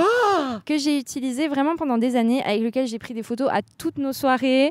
La moitié de mon feed Insta, c'est des photos prises avec ce Kodak. J'ai testé plein de pellicules, je l'ai pris en vacances absolument partout. Ce qui est génial avec ce Kodak, c'est déjà, comme tu disais, il est vraiment pas cher. Et puis, en plus, il est hyper léger. En fait, il a vraiment le poids d'un jetable. Super léger, ouais. Donc, voilà. Et puis, en fait, il fait exactement toutes les mêmes fonctionnalités qu'un jetable, sauf que il n'est pas jetable. Donc, un peu plus écolo, finalement. Voilà, un peu plus écolo. Toujours. Je l'ai adoré, je l'ai utilisé pendant vraiment plusieurs années. Et puis, dernièrement, en fait, mais c'est peut-être ma faute, parce que je ne suis pas du tout experte, mais en fait, la petite roulette là, qu'on utilise pour tourner, pour passer à la photo suivante, a commencé à bugger. Et donc, mes pellicules se retrouvaient un peu emmêlées dedans. Et donc, j'ai un peu arrêté de l'utiliser à cause de ça. Sachant que de toute façon, j'étais en train d'envisager d'upgrade parce que je voulais un appareil avec un retardateur. Ouh, attention! J'aime trop l'idée de pouvoir poser l'appareil quelque part et on prend tous la pose ensemble, c'est quand même plus sympa. Et en fait, par hasard total, à ce moment-là, je suis tombée sur un vieil appareil à mes parents que je suis en train de tester actuellement. Là, il a qu'une seule pellicule. Enfin, j'ai pas encore développé de pellicule avec. On verra bien ce que ça donnera. Et lui, il a un retardateur, donc c'est super. Mais c'est vraiment un appareil que j'adore. Et en plus, les couleurs sont trop mimi. Et là, on dirait qu'on fait de la pub pour Kodak. Non, pas du tout. Kodak, sponsorisez-moi. Mais il est super. Je me rappelle justement parce que quand on faisait des trucs, des soirées, tout ça, elle avait toujours un moment dans la soirée où elle était en mode, elle ouvre son sac. Photo. Et du coup, c'était photos en veux-tu, en voilà. Et genre 2 jours plus tard, 2 semaines plus tard maximum, il y avait les photos sur Instagram. Et moi, je trouvais les photos genre vraiment iconiques. Trop cool. Genre vraiment, elles étaient parfaites, genre trop belles. Tu vois, ça rendait direct un truc hyper beau et hyper chaleureux un peu, tu vois. Et du coup, j'étais là, donne la ref en fait. Et pour la petite anecdote, je l'ai acheté, ça fait genre 1 an et demi, je pense. J'ai mis une pellicule dedans, elle est toujours dedans. Et je crois que ça se périme en plus, les pellicules. Oui, mais pas aussi vite, il n'y a pas de souci. Et du coup, bah, en fait, il y a toujours la même pellicule, je sais même plus ce qu'il y a là-dedans. Ah bah là, ça va être la vraie surprise au moment du développement. Du coup, attends, mais je crois qu'il en reste des photos. Je sais même plus comment on l'utilise. Ça se trouve, il n'y a même plus de piles. Ouais, tu fais la roulette et puis ensuite tu cliques. Si tu veux mettre le flash, c'est devant, ouais. Mais je sais pas s'il y a encore des piles. Bah, on va voir. Ça doit Ça doit s'allumer, non? s'allumer en rouge. Ah, ça s'allume. Ah, Eh ben, je vais prendre en photo ma première invitée de Pause Rosée. Qu'est-ce qui se passe? Alors là, il se passe vraiment quelque chose. Attends, Il y a toute une... Il y a une troupe de gens avec des gilets orange là. C'est spécial. Du coup, attends, vu qu'on est en train de parler de photos, oui. Moi, ça, ce qui me dérangeait dans le truc, c'était une fois que tu as fini, tu dois aller le faire développer, tu vois. Et ça, flemme. Je pense que c'est pour ça que... Je pense que déjà, c'est parce que j'ai pas toujours fini. Non, c'est pas vrai. J'ai déjà fini le rouleau dedans. Ah ouais? C'est un deuxième, je crois. Ok. Mais il est toujours en train de traîner chez moi. Et tu l'as pas fait développer? Non, parce qu'en fait, je les ai mélangés. C'est-à-dire que genre... Tu sais plus quelle pellicule. Je sais plus quelle est quoi. Donc là, on est peut-être en train de faire des photos sur une pellicule déjà utilisée. Du coup, voilà. Et en fait, j'ai upgrade. Ah là là. Pour mon Polaroid, tu vois. Là, ça rigole pas du tout. Et du coup, il faudra qu'on fasse notre petite photo de notre podcast maintenant. Mais oui. Et du coup, voilà l'histoire un peu de cet appareil photo-là. J'adore prendre des photos, je dois dire. Et j'adore, c'est un peu ce que tout le monde dit sur les appareils argentiques, mais le fait qu'on ne puisse pas en faire un nombre illimité et qu'il faille faire le geste d'aller les développer et tout. C'est trop chiant, je trouve. Mais moi, j'aime trop justement parce que ça remet de la valeur aux photos. Tu vois, genre, je sais pas à quoi elle ressemble ta galerie de téléphone, mais la mienne, elle est remplie de captures d'écran, d'une crème pour les cheveux. Ça n'existe pas. Oui, ça existe des crèmes pour les cheveux. Oui, bon, anyway, vous avez compris, d'une crème pour les mains que je dois acheter qui contient je sais pas quoi, d'une liste de courses, d'une recommandation de chansons. Et au milieu de ça, il y a genre des photos avec mes potes, mais ça rend les choses moins claires. Et j'aime bien le fait d'avoir mon argentique et de prendre les photos à des moments précis où je suis là, genre ça vaut la peine de prendre une photo maintenant. Mais c'est sûr que, genre là, typiquement, ça fait un moment que j'en ai pas prise et je regrette d'ailleurs. Mais oui, et ça coûte un petit budget, on va pas se mentir, développer des photos. Ah oui. En plus, ces dernières années, il y a eu une pénurie de pellicules. Oui, mais donc ça avait giga augmenté en prix. C'était la cata, il fallait se battre pour trouver des pellicules. Enfin, c'était ridicule. La catastrophe. Il n'y avait plus rien à la Fnac, c'était terrifiant, le rayon était giga vide. Donc oui, c'est un budget, mais j'aime bien le fait que le souvenir soit un petit peu retardé comme ça. En parlant de souvenirs, transition, je vais essayer de faire une transition sur le mot souvenir. Les événements auxquels on participe, genre toi t'es très manif, t'es très chapeau de pluie oui, au cas où il pleut. Je racontais ça à Mika l'autre jour. Quand j'étais à Paris, j'ai fait quelques manifs sous la pluie. Ce qui m'a valu des horribles photos où j'ai vraiment les cheveux trempax. Et du coup, j'avais pris parce qu'en fait, les parapluies en manif, il faut cesser. Arrêtez de faire ça. C'est chiant, ça prend de la place, on se tape dedans, il faut arrêter. Et donc, je m'étais dit, moi, je suis pas une meuf à casquette. Il me faut un chapeau de pluie. Un chapeau de pluie, j'avais jamais entendu ça de ma vie. C'est un chapeau un peu en vinyle comme ça. Et donc, je me suis acheté un chapeau de pluie. C'est un Bob Kawaii finalement. C'est un Bob Kawaii, 100%. Et en fait, il s'est passé un truc, c'est qu'à partir du jour où j'ai acheté ce chapeau, à chaque fois que je l'ai pris en manif, parce que c'était prévu qu'il pleuve, il n'a pas plu une seule seconde. Mais vraiment pas une seule. Donc, je l'ai très peu porté finalement, à mon grand désarroi. Et d'un autre côté, tant mieux, parce que je n'aime vraiment pas la pluie.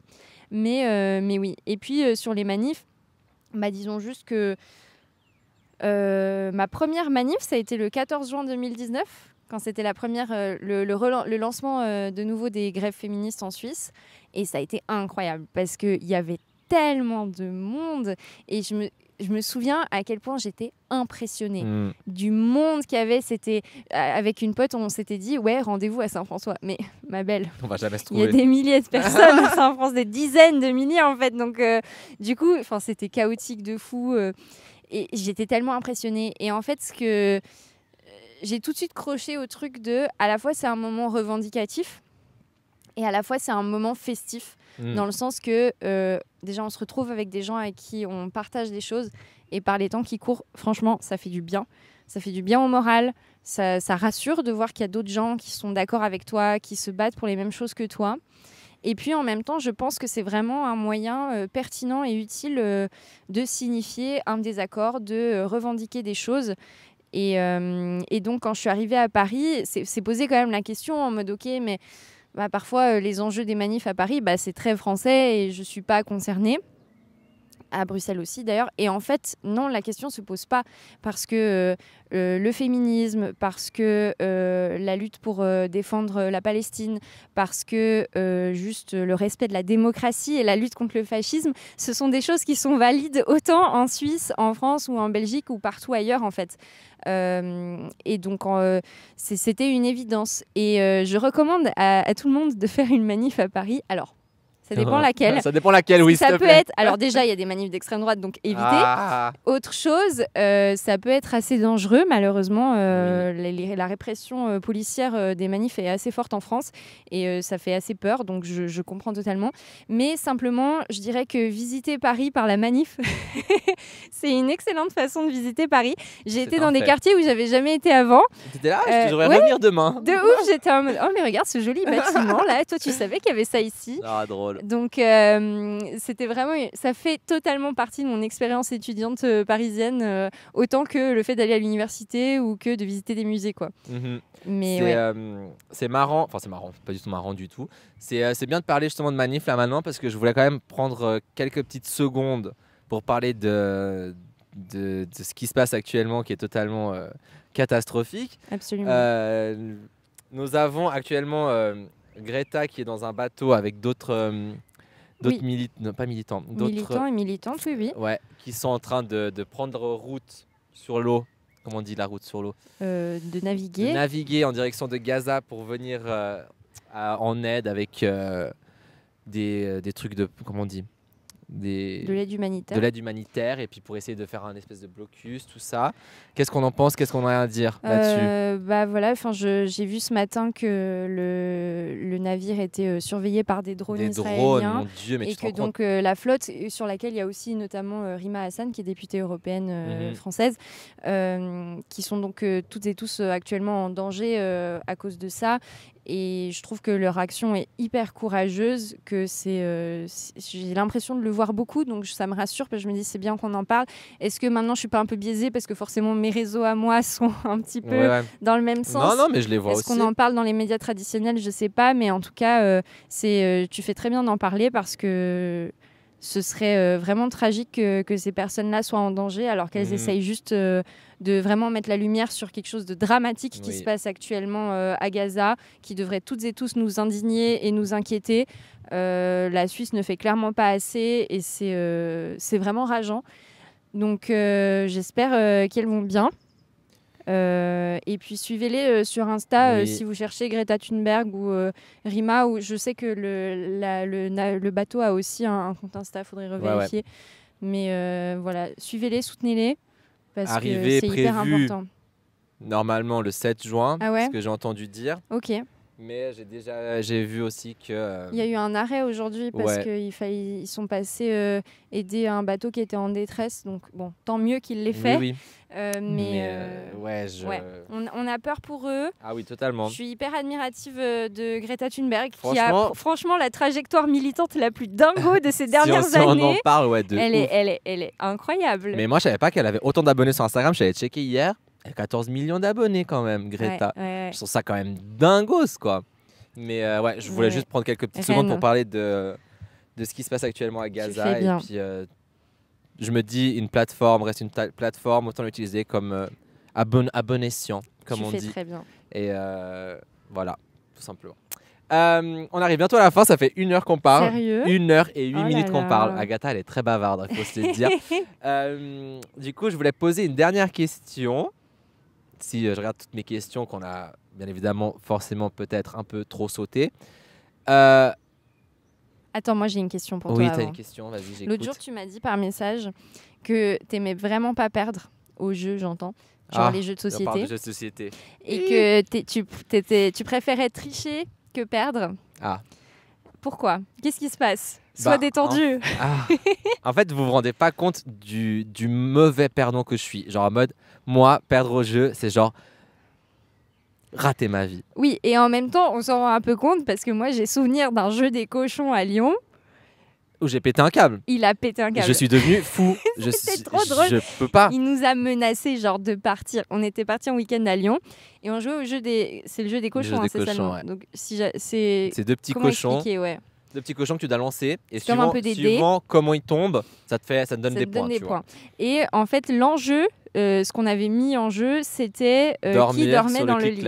Parce qu'on était dans un Airbnb où il y avait un lit de place et un canapé clic-clac de place. Et on était 4. Et donc l'enjeu, c'était le premier et le deuxième dorment dans le vrai lit. Et les deux autres, je suis tendu carrément. Rien d'y penser, je suis tendu. Et je me suis rappelé, mais vraiment là en venant, que t'avais pété un câble. Ah, mais je suis devenu fou. C'était incroyable. Pour moi, c'était inconcevable. Et là, encore plus, parce qu'il y avait un truc en jeu, tu vois. Là, il y avait vraiment dormir dans un lit ou dormir dans un clic-clac. Donc, ça m'a rendu encore plus fou dans ma tête. Genre. Il nous a menacé de se casser et tout, alors que c'était lui qui avait conduit. Donc, s'il se cassait... je prends ma voiture, je pars. Genre. S'il se cassait, on aurait été bien dans la merde. Mais oui. Mais en fait, pourquoi t'as l'impression de rater ta vie quand tu joues à un jeu ? Mais franchement, je ne saurais même pas t'expliquer. Mais tu sais, c'est ce truc où moi, la défaite, c'est le pire truc du monde. Tu vois, dans tous les sens du terme. Genre, moi, rater un truc, c'est rater un truc. Tu vois, c'est horrible, la sensation de défaite. Et en fait, je l'ai trop associé au jeu aussi, tu vois, jeu de société. Genre en mode quand tu perds, tu perds, c'est une défaite. Donc si c'est une défaite, je me sens comme une merde en fait. Et genre moi, je sais pas. Et du coup, si tu poses la question de pourquoi je préfère tricher, juste pour pas me sentir comme une merde. Mais de toute façon, moi je triche et je triche bien. Ok, on remarque pas. Bon, en tout cas, au jeu des cochons, ils trichaient pas terriblement. C'est impossible de tricher. C'est difficile de tricher, mais j'ai hâte de voir puisque je prévois qu'on fasse des soirées jeux de société. J'adore les jeux de société, genre c'est vraiment mon rêve. Mais justement, genre tu jouais beaucoup quand t'étais petit et tout. Je faisais quand même pas mal de jeux de société, ouais, de ouf. Et parce que t'as une sœur aussi, non ? Mais je jouais pas trop avec elle, mais avec mes amis. Ma soeur elle est pas très jeu de société, mais non, je jouais avec mes amis, j'adorais ça. Ok. Et je me rappelle vraiment. Depuis le début que je joue à des jeux, peu importe, je trichais déjà. Ok, d'accord. Ça date de mon plus jeune âge. D'accord. Je pense que c'est ancré en moi. Genre n'importe quoi, genre tu joues à cache-cache, j'arrive à tricher au jeu de cache-cache. Genre. Ah ouais ? Ah ouais. Mais pourquoi faire ? Mais pour gagner. Non, pas pour gagner, pour ne pas perdre. D'accord. Et tu faisais pareil en sport, genre ? Ah non, en sport, moi je détestais ça. Je faisais exprès de perdre. Ouais, j'avais une idée en sport, c'était en mode le mec que personne choisissait pour jouer et tout dans son équipe. Et du coup, moi pour moi c'était une défaite déjà. Rien que d'aller dans le vestiaire et me changer, c'était une défaite. Donc c'était. Tu te souviens, on nous forçait à courir 1 kilomètre chaque année, comme des stupides. Pourquoi faire ? Et genre une année vraiment avec ma pote, on était là genre non. Et on a juste marché 1 kilomètre. On est arrivé 7 minutes après tout le monde. Mais t'avais aussi les joutes sportives ? Ouais, non, mais quel enfer. Et c'était les Jeux Olympiques du collège, genre. Pour eux, c'était tout leur truc, genre c'était vraiment mode le cross des 4e. Mais je sais pas eu ça. T'as pas eu ça ? C'est quoi le cross ? C'est genre tous les 4e de Lausanne, on courait 4 km comme des idiots. Et genre c'était hyper humiliant parce que moi j'arrivais pas à courir 4 km d'affilée à l'époque, donc j'étais juste en train de souffrir sur 4 km. Mais j'ai vu que t'as couru les combien de kilomètres de Lausanne ? 10 km. Les 10 km de Lausanne. Attention, pour une meuf qui courait pas les 4 km au cross. Alors là. Pour une meuf qui, surtout, il y a 1 an et quelques, ne pouvait pas courir 2 km sans s'arrêter, c'est franchement une grosse victoire. Franchement, bravo, je te félicite. Merci. J'ai découvert ça vraiment, justement comme toi, au collège, je détestais le sport. Vraiment, ça. Horrible, hein. Horrible. Mais est-ce que toi aussi, on séparait les garçons et les filles ? Oui, assez souvent. Mais pourquoi on fait ça en fait ? Mais parce Moi, mes potes, c'était toutes des filles. Et quand j'allais au sport, j'étais qu'avec les garçons. Et c'était horrible. Pardon. Oh non, ça recommence. Pardon. Mais oui, non, j'ai gardé un très mauvais souvenir du sport à l'école et j'aimais pas le sport et j'aimais pas qu'on me dise ce que je devais faire et qu'on me disait cours plus vite, fais je sais pas quoi, laisse-moi tranquille. Non mais vraiment genre allez 4 tours de terrain et on y va avec ça saute. Ouais. Par contre, j'adorais les trucs comme genre balle au prisonnier, non pas balle au prisonnier, la balle brûlée, ça j'adorais. Moi j'étais pas très fan. Ou la balade au camp. La balade de camp. Moi j'étais vraiment une loseuse, je me faisais toucher tout de suite, j'étais au Provi immédiatement. Moi je donnais toute ma vie genre vraiment. Et genre on devrait louer une salle de sport à Lausanne et puis faire une balade de camp. Une balade de camp avec tous nos potes. Ce serait iconique. Très drôle. Et le gymnase n'importe quel gymnase, n'importe quelle salle de sport, si vous passez par là, prêtez-nous votre salle de sport, on fait un putain de jeu là. Je suis juste en train de t'imagines pour mon anniversaire, genre une balade de camp là en train de faire ce serait hilarant. Ce serait vraiment très drôle. Tellement hilarant. Il est très très bas cet avion, non ? Ça va. Oui, un peu quand même. Mais c'est comme, moi, c'est un plan que j'ai depuis des années et vraiment, c'est un mensonge de dire que c'est un plan parce que c'est juste dans ma tête. Mais j'aimerais trop faire une soirée boom du collège. Oh, mon rêve. En mode, on met que des chansons de l'époque. Mon rêve. Il y a des bols de chips sur des nappes en papier en coloré. Est-ce qu'il y a les moments slow aussi? Il y a les moments slow, il y a une boule disco au plafond. Et on s'habille tous comme à l'époque. Juste la différence, c'est qu'il y aura un petit peu d'alcool, j'avoue. Mais Non, on joue jusqu'au bout. Jus d'orange. Ouais, que du thé froid. Jus d'orange, thé froid, jus de pomme. Et on met juste de la vodka dans tout. Oh mon Dieu. Mais j'aimerais trop faire une soirée comme ça. Ce serait hilarant. Ce serait très fun. Dans un refuge, genre. Dans un refuge ou une maison de quartier, tu sais, comme les anniversaires à l'ancienne. Genre. Dans les salles exprès pour les anniversaires. C'est ça, les salles à louer là. Oh la vache. J'aimerais trop faire ça, mais j'ai pas le temps là. Ah mais t'inquiète, on peut faire ça. les deux à la suite. Balade de camp, puis boum. De ouf. Balade de camp suivi de boum et suivi de camp de ski. Ah, je rigole. On part tous au Chevalet. Ah putain, non, nous on partait à Morgin. Ah, je suis jamais allée à Morgin. Ah, c'était super. Mais je suis allée les dans Alouettes, c'était le nom du chalet. Ah ouais. Ouais, c'était génial. Moi, j'étais pas très camp. Ouais. J'avoue que moi, la vie en communauté, très vite, c'est non. Hein. Ouais. Donc, ça tombe bien, maintenant tu étudies un peu la vie en communauté. J'étudie juste les groupes sociaux, donc c'est super. Non, mais vivre avec eux, j'ai un petit peu du mal. Donc, au quotidien, tout le temps. Et donc, les camps où on dormait à 5 dans la même chambre, j'étais genre, waouh. Franchement, nous on était 8 le maximum dans une chambre. C'est horrible. C'est énorme. C'est un dortoir le truc. C'est terrifiant. Je suis pas très fan. Et donc, bon, après, j'avais pas énormément d'amis, donc je pense que ça jouait aussi dans mon mood. Ah, qui le dis-tu? Voilà, les petits losers ici, c'est le podcast des losers. N'hésitez pas, rejoignez-nous entre losers. Mais du coup, ouais. Et donc tout ça pour dire que le sport vraiment m'a hantise. Et j'ai redécouvert ça il y a genre 3 ans. Je me suis remise à faire du sport. Et c'est trop bien quand t'es adulte. Parce tu fais des pilates? De temps en temps chez moi, mais pas principalement. Non, je fais de la danse et de la course à pied du coup. Et en fait, ce qui est génial, c'est que même quand tu vas à des cours quand t'es adulte, ça n'a rien à voir avec quand t'es enfant. Le prof, il t'engueule pas. T'es adulte aussi, oui. en fait. Donc tu fais ce que tu veux. C'est toi qui payes, c'est ta responsabilité. C'est vrai, ça, c'est toi qui paye. Hein. Et en fait, si toi t'es pas content du cours, tu te casses. Bah ouais, c'est ça. T'as le choix de partir. Genre. Et t'as choisi d'être là, mais t'as le choix de partir. C'est ça. Et t'es aussi consciente que tu fais le max. En fait, donc le prof il va pas te hurler dessus 45 fois. Allez. Et puis il y a aussi ce truc aussi où tu te donnes parce que t'as payé pour être là aussi. Tu vois. Et t'as envie de le faire. Et t'as envie. Sinon l'autre truc qui est génial avec les cours pour adultes, c'est que ça dépend. Mais typiquement les cours de danse que je fais, c'est très varié en termes d'âge. Donc il y a des filles de mon âge et il y a aussi des retraités. Et tous les âges au milieu.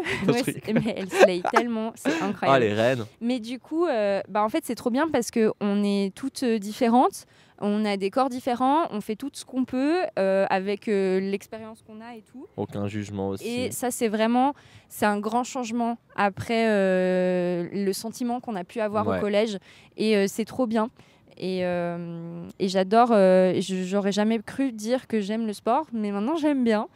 Vous n'entendrez jamais cette phrase sortir de ma bouche. Alors ça, je peux vous attention, moi j'encourage tout le monde. Mais j'entends beaucoup de gens là, j'ai l'impression que les pilates c'est un peu devenu the truc, tu vois. Et j'aimerais bien essayer de faire des pilates, mais genre en cours de pilates, pas le pilates chez moi, tu vois. Mais genre un cours de pilates le dimanche matin, je vais au pilates.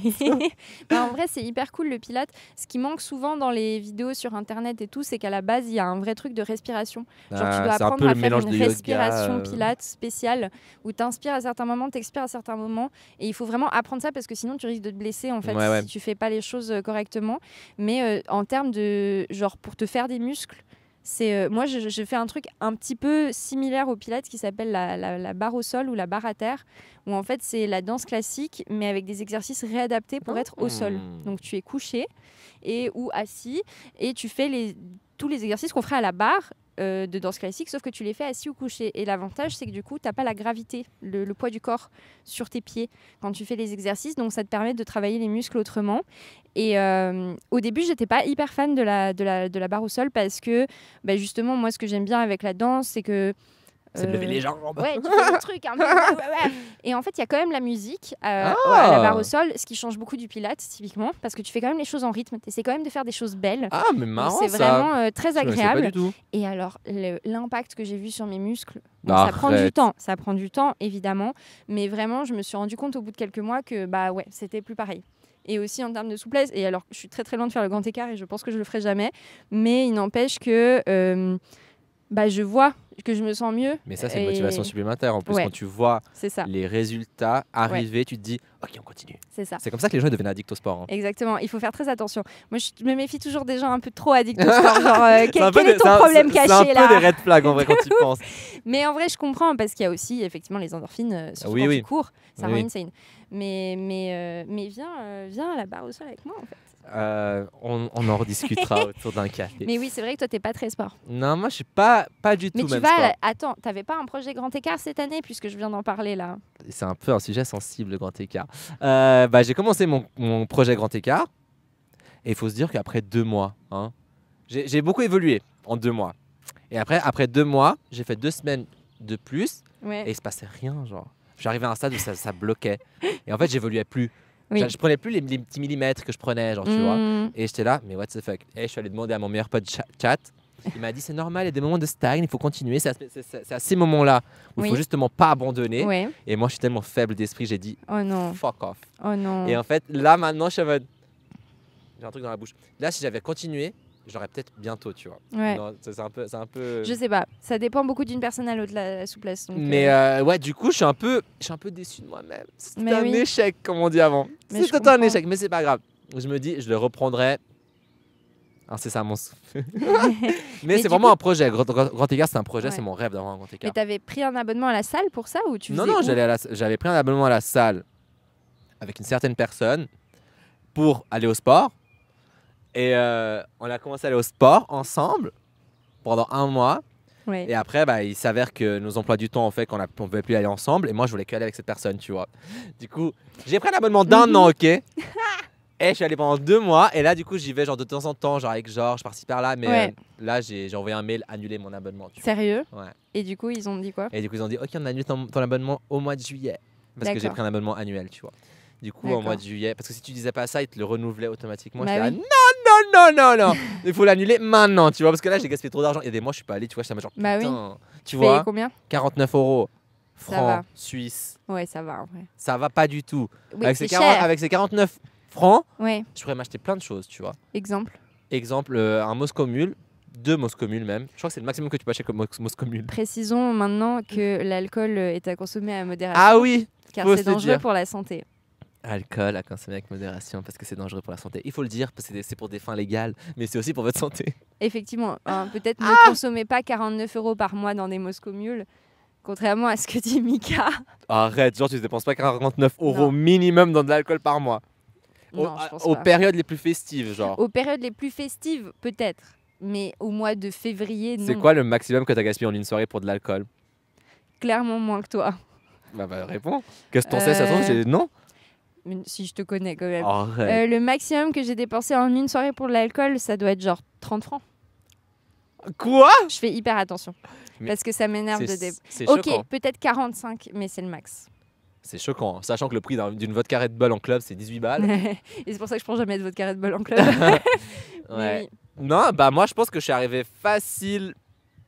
C'est très grave. Attention, franchement, je suis pas un exemple à prendre. Non. Après, il faut se dire aussi que les boîtes en Suisse, méga chères. Genre méga chères. Oui, mais bon, quand même. Là, tu veux que je prenne en compte toute la soirée ou genre que l'alcool?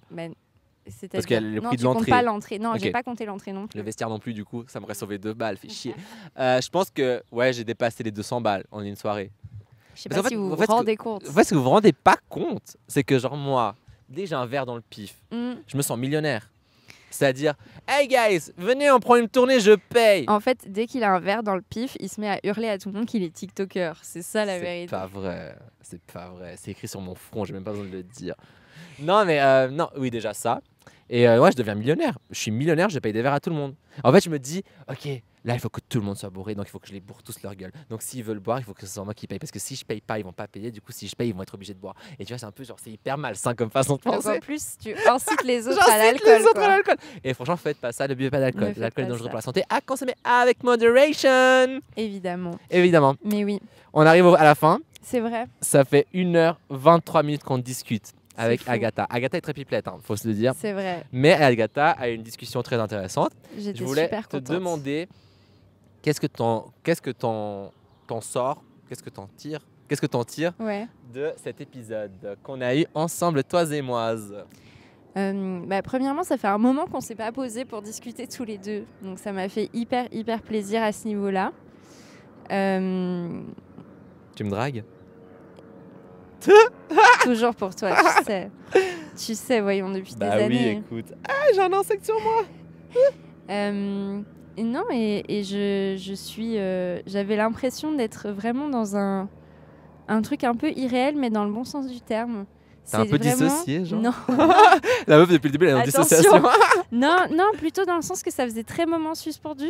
Tu vois, genre, j'ai pas du tout réalisé que ça faisait plus d'1 heure. Ouais, ça passe on vite. était tellement dans notre petite bulle. Ouais. Et ça faisait hyper plaisir de parler de tout ça avec toi. Mais l'exercice en soi, qu'est-ce que t'en as pensé alors? Parce que c'est pas forcément évident de parler à un micro, d'être posé comme ça devant une caméra, parce que vous vous rendez pas compte, c'est un exercice qui est pas forcément évident pour tout le monde. Hein. Alors, je pense que j'ai fait n'importe quoi avec le micro et je m'excuse d'avance. Ah non, mais t'inquiète, ça gère tout seul. Et puis, pour le reste, non, en vrai, de temps en temps, j'avoue, je jetais un coup d'œil à la caméra. Bah oui, il faut faire des jeux de regard. Mais en vrai, je me sentais bien parce que j'étais avec toi. Oh. Et je retiens également que tu as une obsession pour Ariana Grande, mais je le savais déjà. Donc, en fait, ça ne fait que renforcer. On s'est disputé sur Wicked une fois. Bref. On s'est très disputé sur Wicked une fois. C'était hardcore. Hein. Vraiment, elle m'a humilié. Si on peut dire les termes, tu m'as humilié. T'étais un major. Mais je suis une grosse rageuse. Voilà. Elle se croit la méga cinéphile de Hashtag du coin. cinéphile, ajoutez-moi sur dit Letterboxd. C'est mal, la gueule du gars, il sait même pas parler, genre cynophile, j'ai dit. Voilà. Donc, non. Mais j'ai un peu peur pour cette option que j'ai pour Ariana Grande parce que j'ai l'impression que quelqu'un d'autre est en train de prendre sa place gentiment. Tate McRae. Ah, j'ai cru que tu allais dire c'était moi. Ah. Quoi? Je rigole évidemment. Ah ouais, sérieux? Ouais, je crois que Tate McRae, ça devient ma nouvelle Ariana Grande. Parce qu'Ariana Grande, maintenant, les grands écrans, tu vois. La musique, elle met un peu de côté, tu vois. Et moi, j'ai besoin d'être nourri musicalement. Ah, t'as besoin de renouveau. Voilà. Et puis du coup, Tate McRae, elle est à fond dans sa carrière. Là, elle lance des nouveaux sons, des bop. Des bop, ok? Des bop. On parle de bop. Mais je crois que je suis pas hyper au fait en fait, mais T'es pas je vois pas. T'as ton quoi en fait? Mais peut-être je vois sur TikTok, tu vois, mais je vois pas plus que ça. Mais la musique m'influence tellement, Tate McRae m'influence tellement que genre tu sais Tate McRae elle est très dans cet univers un peu sports, tu vois, genre elle est très tenue sports, sa DA c'est un peu sports girl, tu vois, en mode genre des tenues de hockeyeur et tout, puis elle fait genre bam bam bam, bref. Et j'étais tellement matrixé par ça. Et aussi par le fait qu'une Astro Beach sur TikTok, elle m'a dit les lions, votre DA vestimentaire, c'est de sports. Ah ouais? Et moi, j'étais là, tu vas pas me le dire 2 fois, ma belle. J'ai acheté tous les maillots que je pouvais trouver, les trainings, tout ce que je pouvais trouver, les shorts, tout ça. Et maintenant, la DA, c'est sports. T'es retourné chez Feel Free? C'est drôle parce que non. Mais c'est surtout parce que je déteste le sport et du coup, j'ai une DA sport alors que j'aime pas le sport. Mais c'est la première étape. Fake it until you make it. Non. Moi, j'ai commencé la danse parce que je voulais être en mode ballet corps. Tu voulais porter un tutu. Ouais, c'était genre la seule raison. Non, c'est faux. Mais ça me faisait du bien de me sentir un peu BG quand j'allais au sport, quoi. Mais oui, non, première étape, quoi. Ok, bah ouais. J'ai hâte de voir. Hâte de voir. Retournons chez Feel Free. Retournons chez Feel Free. J'ai besoin de faire cette expérience. On peut y aller, hein. Faire un TikTok. On peut faire un... Non, je ne ferai pas de la pub gratuite pour Feel Free. Bref, du coup, Agatoche, ma petite Agatha. C'est moi. Agatha, tu mouches. Aïe, ma jambe. Merci beaucoup d'être venue. Merci. Ça m'a fait pour un grand plaisir de t'avoir sur Pause Rosée. J'étais très heureuse d'être là. J'espère que tu te sens honorée d'être la première invitée de la saison 2 de Pause Rosée. Et tu connais mon outro? Un truc avec le cœur au chaud et le rosé au froid. On va le refaire. Ah là là. Gardez votre cœur au chaud. Non, gardez votre rosé au frais et votre cœur au chaud. D'accord, allez, on refait. N'oubliez pas, gardez votre rosé au frais. Attends! C'est toi qui as dit que c'était dans ce sens-là. C'est d'abord le rosé. Ok, 1, 2, 3. Gardez votre rosé au frais et votre cœur au chaud. Bisous. Bye! Pou, pou, pou, pou.